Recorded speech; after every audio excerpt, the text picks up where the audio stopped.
Well, how's it going out there, folks? Rooster in Tennessee, roostercb.com, and going to share a little video today discussing and recapping my experience at the Dalton Georgia Hamfest that I was fortunate enough to attend today. It takes place at the Dalton Georgia Fairgrounds. It's an indoor/outdoor Hamfest, and there's a $5 admission fee to get through the gate. So whether you're selling or buying or anything out in the what they call the boneyard, which is basically the parking lot area, it's $5 just to get through the gate. So if that bothers you, just be aware. If you do attend this Hamfest, you will have to pay a $5 entry fee, which is pretty reasonable for a Hamfest, considering I think Huntsville charges around 15 or 20 bucks. So it's not as large a Hamfest as Huntsville or Dayton or anything like that. I do plan to attend both of those this year, but I would say it's a pretty good Hamfest. If you're a CBer, you have a great chance to go down there and meet some other CBers. There's a lot of CB equipment for sale, lots of ham radio equipment that that CBers enjoy more than hams. Lots of boat anchors. The parking lot had lots of good deals in it. I'll share some of the deals that I got. I'll share all the deals in this video. We'll kind of go through some of the stuff that I bought. And some of the stuff I'll discuss prices on, talk about it a little bit. Other stuff I probably won't disclose the price that I paid. But nonetheless, we'll take a gander at some of it, talk about it a little bit. My outlook on attending stuff like this, I never buy big ticket items. There's stuff there that I think about buying, but it's kind of a gamble when you buy big ticket items at some of these things, whether it's ham or CB. And I'm more of a guy that goes through the junk or the lower end items, microphones, small amps, radios that are decent deals, part stuff, tubes, maybe sometimes, tube sockets, things of that nature are kind of the stuff that I go to buy. So I have my little red wagon with me, and I filled it up pretty good with some junk. And like I said, we'll go through it in this video and kind of look at some of the things I got. Good experience at the Hamfest. Would recommend it. It's not the biggest or the grandest of them all, but overall, good experience and a good crowd there. I would say several hundred people attended, at least probably 300 to 400 people. I would estimate, maybe more.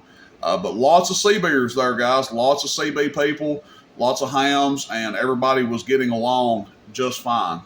With that being said, let's get on with the program here and talk about some of the stuff that I got. First thing on the list here is a Heathkit SB-220 that I picked up just for parts. We'll take a look inside of it. It does have some stuff in it still that is of value.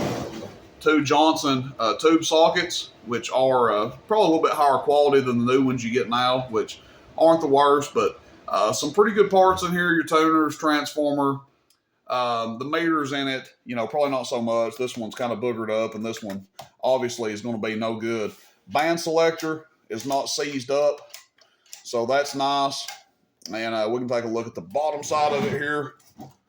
So there's the bottom side. Fan. So you got some decent parts here, and I don't care to share with you guys what I paid for this. I gave $100 for it, so I think it's well worth what I paid for it. With just the parts, some of this stuff is tuners and stuff are not getting any cheaper, so I gave $100 for it. It does have the exterior cabinet over here for it, so I feel like I did okay on this. But that is one of the items that I got. The parts, if you will, parts only. Heathkit SB-220, there it is. I'll end up parting it out and keeping a few things out of it and probably selling the rest. But $100, I couldn't say no. Appreciate the gentleman that made me a good deal on that. I didn't beat him down on the price. He priced it for $100 out the gate. And I said, you know what? I believe I'll take it. Okay. Moving on. Let's see here. Got to rip the price tags off some of this stuff. I can't be disclosing all the prices I paid. I got these couple of amps. These were actually the last two items I bought. They came from some local guys up here, and I caught them on the way out. One fella I do quite a bit of business with. Other one I was first time for me meeting him. So I bought these 2 amps on the way out. Palomar by Skipper. Palomar Skipper has 2 Toshiba 2879s in it. Preamp, power on and off, sidemount, AM, FM. Pretty popular little amps. This one will be going up for sale, of course, but these were the last 2 items that I bought. And this one has 2 ST Micro 1446s in it. I don't know if you guys can see in there or not, but just little budget items. And it's always good to do a little business with your local friends and spend a little money. And I felt like I got a pretty good deal on both of these, where I can flip them and make a little bit. And obviously not going to get rich, but at the end of the day, even the little Silver Streak 150, even if nobody bought it, it's a cool little amp. I wouldn't mind keeping it for myself just to have it around. Moving on.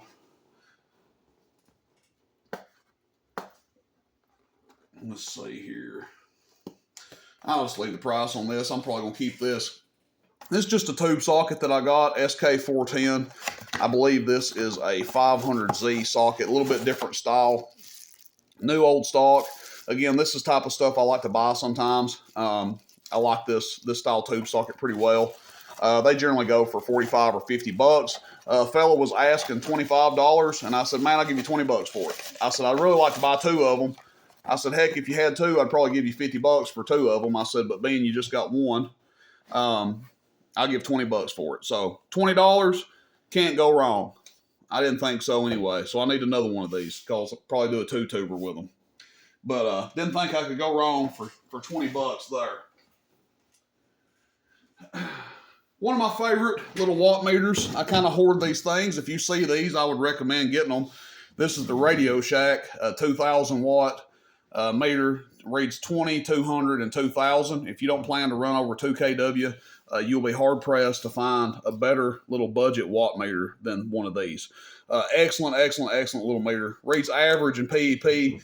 Generally not too far off from a bird meter. I'm probably not going to sell this one, so I don't care to tell you guys what I paid for it. I asked a guy what he wanted, and he said, oh man, I've had this thing for about 35 years or 30 years. I said, oh God, here comes the price. And he said, how about 15 bucks? And I said, well, you know what, man? I planned on giving you 20 for it, no matter what you ask. I'll give you $20 for it. So he got a $5 tip for having a reasonable price. So 20 bucks for the Radio Shack meter. How much are they worth? I don't know, $40, $50 probably, you know. I've got a couple of them laying around, but when I see these, I try to buy them. You never know when somebody new to the hobby or something is going to need a little inexpensive meter. Didn't think I could go wrong for 20 bucks if I decide to sell it down the road, you know, $40 or $50. Good meters. If you guys see those, buy them. They're good little watt meters. Highly recommended.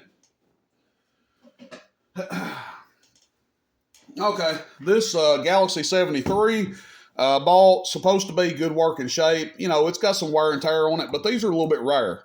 You don't see a lot of Galaxy 73s out there. So when I had the opportunity to buy this one for a fairly reasonable price, I decided to get it. Probably the most rare of the old Galaxy mobiles. I mean, I'm assuming this is a talkback switch.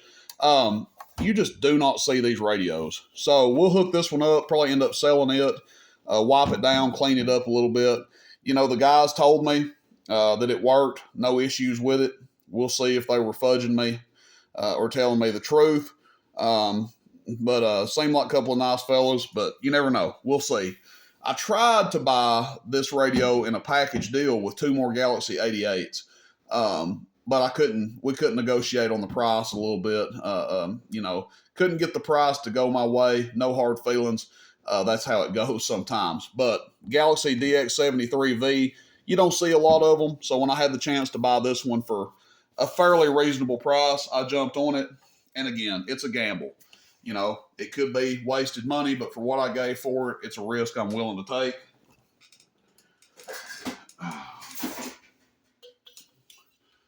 Okay, Galaxy 4. Now, this amp is either going to have 1446s in it or 455s. Same thing as a Palomar 400. It will be going up for sale. I got a pretty decent deal on it. Not as cheap as what I used to be able to get these. Look, years ago, when I first started selling radio equipment, this was like an amp you gave $100 for and sold it for 150. Those days are long gone. Okay, I used to flip these things left and right. I would buy them all day long for $100 a piece. I had a good amount of truck drivers that I did business with, and we would sell them for, you know, 150 bucks. Flip them, make a quick $50 on them. But those days are long gone. This one looks to be in decent shape. We'll test it out here at some point, get it listed up for sale. Decent deal on it. I've got a certain price I'll pay for those, and if I can find them for that price, I generally will buy them.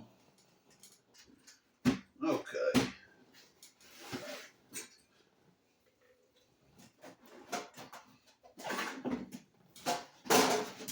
All right, digging through the pile here, guys. We're getting close to the end. Couple of microphones I bought. I think I got these from the same guy that I got the Galaxy 4 from. If I can angle my camera up here. This is a Night K Eagle, and if you've never seen one, they have the ETS beeps in the bottom. Now look, this is a gamble on this mic because a lot of times stuff malfunctions on this, and by now they quit working. But when they are working, it's a $175 to $250 microphone. It's a good, valuable mic. The cord is good on it. Obviously, it's got some pitting and stuff where it's been wore, but it's overall not a bad looking mic. Get it down here in the camera where you guys can see it. And then, of course, tried and true Silver Eagle. Has the actual Silver Eagle head on it. And I feel like I did pretty good on it. It doesn't have the label across the bottom here, but pretty nice microphone. Again, I'll need to test them before I sell them. But I got a decent deal on them. Seemed like a nice enough guy that I got them from. A fellow Seabeer, so was happy to make a deal with him and pick up these mics.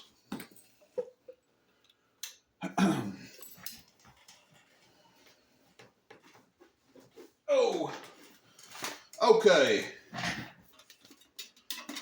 Little one-tube modulator that I picked up. I think this is one that we've done a video on before called a Lark, but it looks like somebody's painted it. Single tube, maybe a 8417 or something in there. I'll have to pop the covers and see. Again, took a risk on it. Not sure if it works, doesn't work. I was told it did. I gave $75 for it. It's probably something I'm going to flip for $125 if it's good. I've got a local friend of mine that may be interested in it, so we'll see. But I don't care to share that with you guys. I gave $75 for it. So, you know, looking at it, it's got a newer power cord on it. This is definitely not the cord that came on it, probably. So somebody has taken the time to put a newer cord on it, which is a good sign that it may be okay. That's not a guarantee or anything. Put some different labels on it, so maybe it's okay, maybe it's not. We'll see. But I felt like $75 was pretty reasonable. And then I think this is my last item here, guys.